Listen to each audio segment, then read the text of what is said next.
Cairo, you want to race to my room? Let's go. Let's race.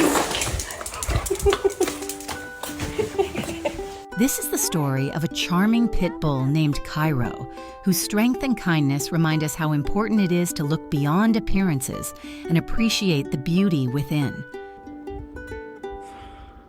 You good? Okay. Cairo was found on the streets in terrible shape. He was emaciated, jittery with every movement, and flinched whenever anyone tried to touch his head. It was clear from the start that whoever had him before hadn't treated him well. You could see it in his eyes and the way he cowered, bracing himself for the next blow. But what really broke my heart was what happened when I brought him home. For the first time, Cairo experienced what it felt like to have a real home.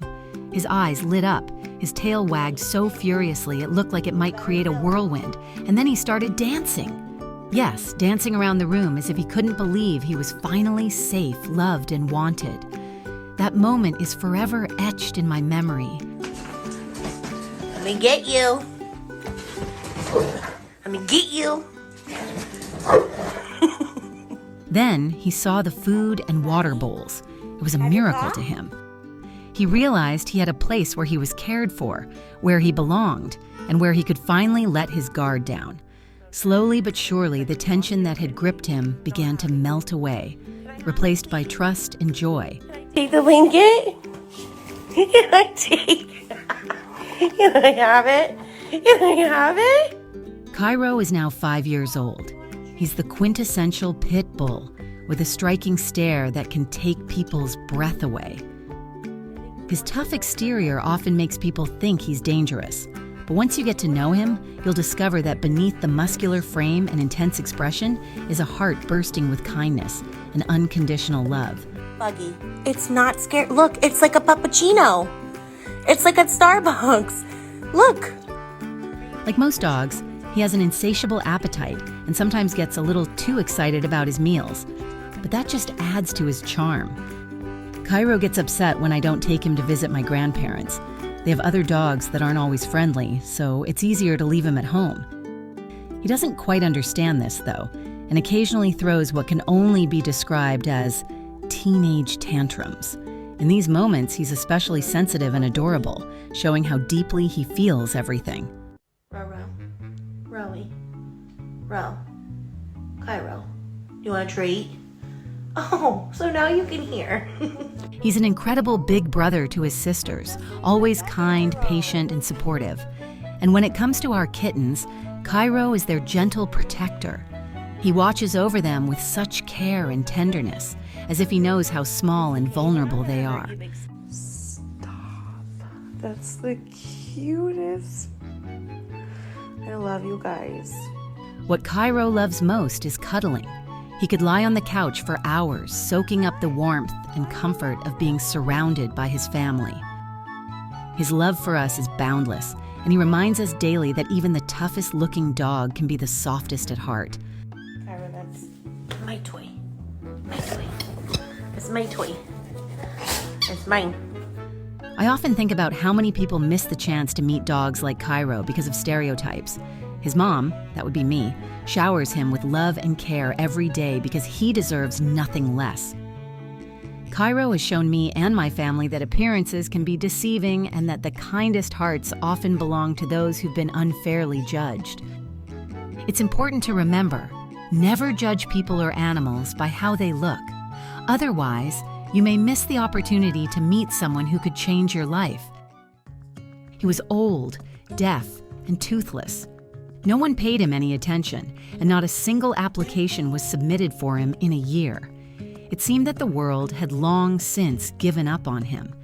But that was when his real story began, a story about how the most forgotten can become beloved. Does anyone want to start a dog mom talk? Let me know. Arthur wandered the streets of Tiana for a long time, old, tired, and with a dull look in his eyes and matted fur. Foundation employees noticed him, and seeing his exhaustion and age, realized he wouldn't survive without help. He ended up in the care of Friends Rescue. He lived there for almost a year, a whole year, without any applications, without any interest, without a chance.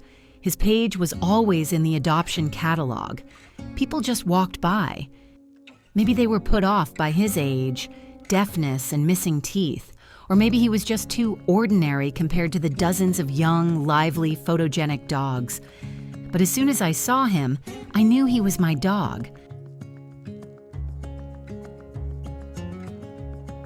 I brought him home, and at first he was wary. He didn't understand what had happened. The world he had lived in before had given him no reason to trust anyone. He was afraid of silence. He was afraid of being touched. He was afraid of simply being. I gave Arthur time, peace, and love.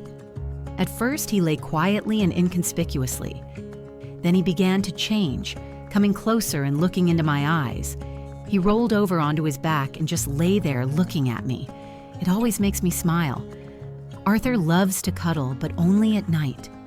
During the day, he is a proud explorer, wandering around the house with quiet grace as if everything belongs to him. At night, he burrows into you, warm and trusting, and lies there as if to say, "I am safe now." Ace, my blind dog, has become a close friend of Arthur's.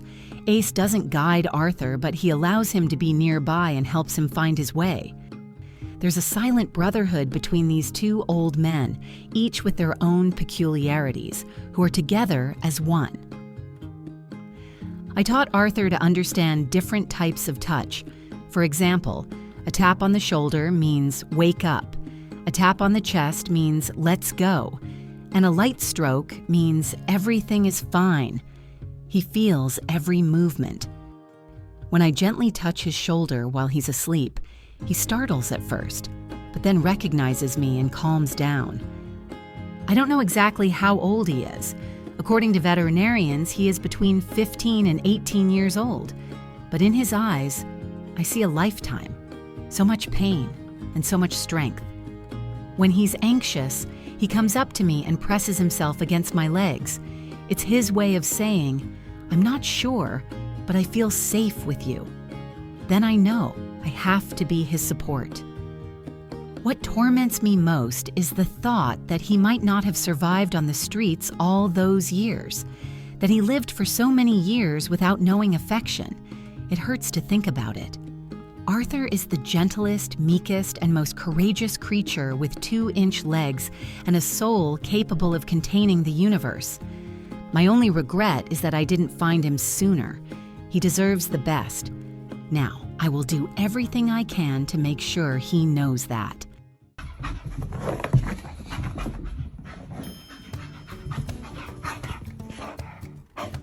This story is about Titan, an incredibly energetic and happy dog who comes up with new pranks every day. Did you not like it there or something? From the first day he came to our house, we knew there would never be a quiet life again. He was a hurricane on 4 legs, a real whirlwind who could not sit still for a second. What are you doing? Get out of my closet. Every day with him was an adventure. He was always up to something.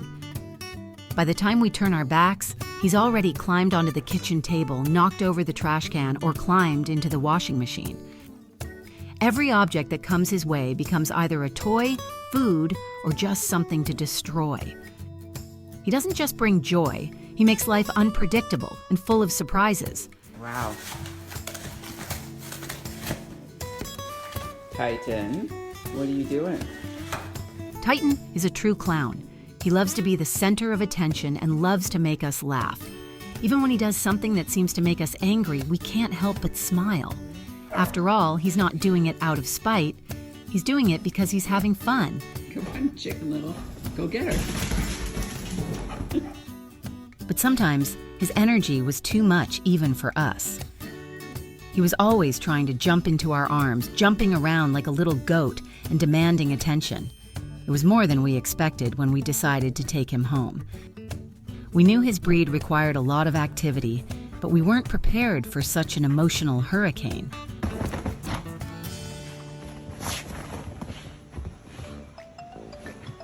Unfortunately, because of his breed, many people took Titan the wrong way. I remember one day we were walking him down the street and a woman saw him and said with horror in her voice, "Oh look, it's one of those killer dogs." I was struck by her reaction. She didn't even know Titan, but she had already jumped to conclusions. I know, I love you. I do. But once people saw his genuine big smile, saw how friendly he wagged his tail, everything changed. They saw how he interacted with other dogs, how friendly and playful he was. "Oh, okay, he's a friendly and affectionate dog," they would say after a minute.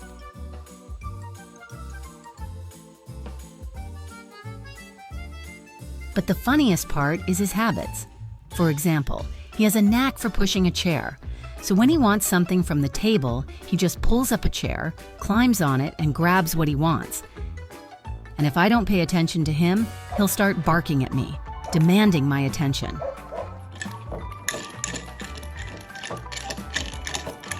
Titan is a dog that always makes it clear what he wants. If he wants toast, he will ask for it. Toast? Good job. Okay. If food is not served in the way he is used to, he will simply refuse to eat. He doesn't like to eat out of a bowl. He has to be spoon-fed. Otherwise, he sits next to me and looks at me with a reproachful look. Really? Why? And of course, he steals things. One time, I was doing laundry and he grabbed a sock. I tried to grab it, but Titan was faster. He swallowed the whole sock. I had to make you throw up, buddy. You can't eat socks. Come on. I panicked and took him to the vet. We were worried, but he didn't seem particularly upset. Even sitting in the clinic, he managed to smile and wag his tail.